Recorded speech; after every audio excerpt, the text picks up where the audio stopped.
back to Kaki's Corner, and today I have an absolutely delicious rice dish for you. And if you know me, if you're not a newbie to this channel, then you know how much I love rice. But today's dish is not just regular old rice, it is the almighty jollof rice. Except I've made a couple tweaks to it because I've gone ahead and made it a lot less spicy. Well, actually it's not spicy at all. And I've also tried to make it a bit healthier by switching out the regular cooking oil for olive oil, among a number of other things. So because of all of these tweaks, I think this recipe would be perfect for, if you have some friends or family who don't really like spicy food, this would be a perfect way to introduce jollof rice to them. And it would also be perfect for people who are maybe on a health kick, and looking for a healthier option, but still want to keep eating yummy, yummy jollof rice.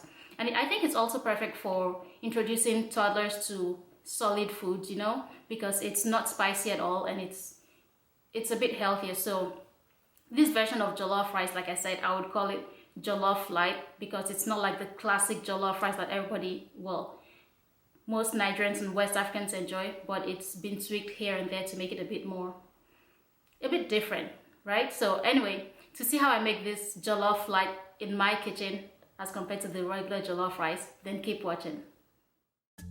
You'll need some rice, some tomatoes, a medium-sized red onion, a large red bell pepper, some garlic, ginger, and some spices. You'll need curry, thyme, rosemary, all-purpose seasoning, bay leaves, bouillon cubes of course, some olive oil and butter, and of course salt and pepper. So first thing I do is to blend the ginger, half of the onion, and the tomatoes and pepper into a nice smooth paste.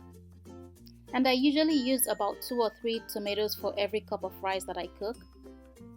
Once that's a nice smooth paste, I transfer that into a saucepan and just bring it to a boil and then let it simmer on low to medium heat for a while. And once that I have that on the stove, I usually go ahead and add in the bay leaves because you need to cook them for quite a while for the flavor to actually seep into the food. And once you have this cooking on the stove, it's a good thing to keep stirring. Well, you have to keep stirring it consistently so that it doesn't start to stick to the bottom of the saucepan and eventually burn. And this is what it's going to reduce to. You just keep stirring it until most of the liquid in it gets evaporated and you end up with a nice kind of thick paste. And this process takes anywhere from about 45 minutes to an hour depending on how much tomatoes you're boiling. And once that is done, I go ahead and get the pot that I'll use to cook with, and then I add in some olive oil, not too much, just enough to be able to fry the onions and the garlic.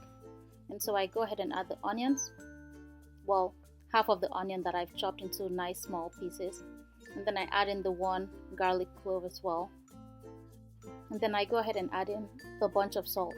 And I usually add in a little bit extra salt just to compensate for all of the rice that's going to be cooked eventually. And once I let those fry for a little while, then I go ahead and add in the tomato paste.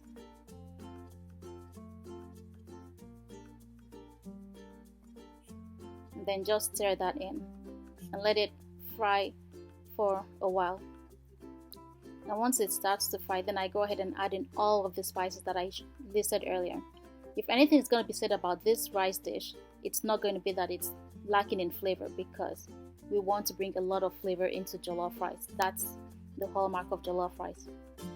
Okay, so once I have all of those ingredients in there and kind of frying, then I go ahead and start working on the rice. What I do for the rice is basically I parboil it, and that just entails pouring it into water and letting it cook for about 8 minutes, at the most 10 minutes. And this is because you don't want it to get too soft, because you want the rice to actually absorb the flavor from the tomato paste. And once you have that cooked, then you rinse it out in cold water to get rid of the starch, and then pour it into the tomato paste that has been frying for the past 8 to 10 minutes, maybe even more, and just stir that in so that all of the tomato paste gets incorporated all over the rice. And just stir that in gently. Once the rice is completely mixed in with the flavor-packed tomato sauce, Then I go ahead and add in the liquid that would actually cook the rice. Now I'm using water at this point because I do not have chicken or meat stock. If you have chicken or meat stock, then definitely you should use that in place of water. So I go ahead and add the water and then try and move the rice around a little, just so the water gets all to the base of the pot and all around the pot. But I'm not stirring the rice actually, I'm just moving it around so that water gets to all the parts of the pot. Then I add in some more water until there's just a little bit above the rice. And then I cover it and let it simmer for about 15 minutes. I come back later and I check to make sure that the rice is actually cooked.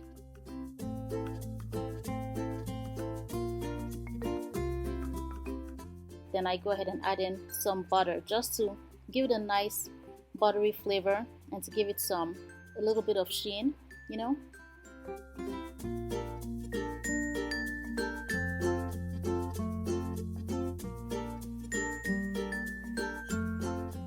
And then don't forget to remove the bay leaves because you don't want to get anyone sick from your jollof rice. So remove the bay leaves and then stir in all of the butter into the rice and just make sure it's all incorporated, and by now the rice is completely cooked, and that is it. That is pretty much how you cook jollof rice.